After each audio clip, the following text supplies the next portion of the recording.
ఇప్పటికే Indian cinema ఇండస్ట్రీలో చాలామంది నటులు వాళ్ళని వాళ్ళు స్టార్లుగా ఎస్టాబ్లిష్ చేసుకోవటానికి తీవ్రమైన ప్రయత్నం అయితే చేస్తున్నారు.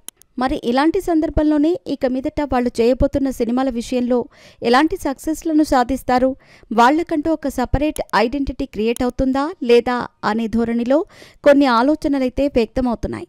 ఇక తమిళ సినిమా ఇండస్ట్రీలో గొప్ప నటుడిగా పేరు సంపాదించుకున్న కమల్ హాసన్ ప్రస్తుతం ఈ ఏజ్లో సైతం యంగ్ హీరోలతో పోటీ పడుతూ సినిమాలను చేస్తున్నాడు.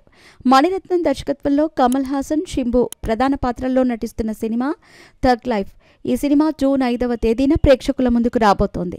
ఇక వరల్డ్ వైడ్గా రిలీజ్ అవుతున్న ఈ సినిమాతో మణిరత్నం మరోసారి తన స్టైల్ ఆఫ్ మేకింగ్ని ప్రేక్షకులకు పరిచయం చేయాలనే ప్రయత్నం చేస్తున్నాడు.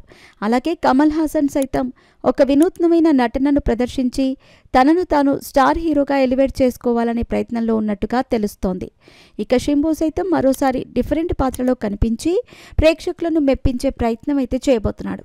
అయితే ఈ సినిమాలో కమల్ హాసన్ విలన్గా నటిస్తున్నాడా, హీరో పాత్ర చేస్తున్నాడా అనే విషయంలోనూ కొంతవరకు క్లారిటీ రావటం లేదు.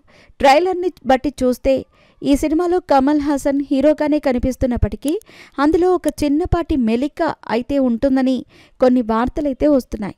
మరి ఇలాంటి సందర్భంలో వీళ్ళ కాంబినేషన్లో రాబోతున్న సినిమాలు ఎలాంటి సక్సెస్లను సాధించబోతున్నాయి, తద్వారా వాళ్లకంటూ ఒక ఐడెంటిటీ క్రియేట్ అవుతుందా లేదా అనే విషయాలు తెలియాలంటే మాత్రం ఈ సినిమా రిలీజ్ అయ్యేంత వరకు వెయిట్ చేయాల్సిందే.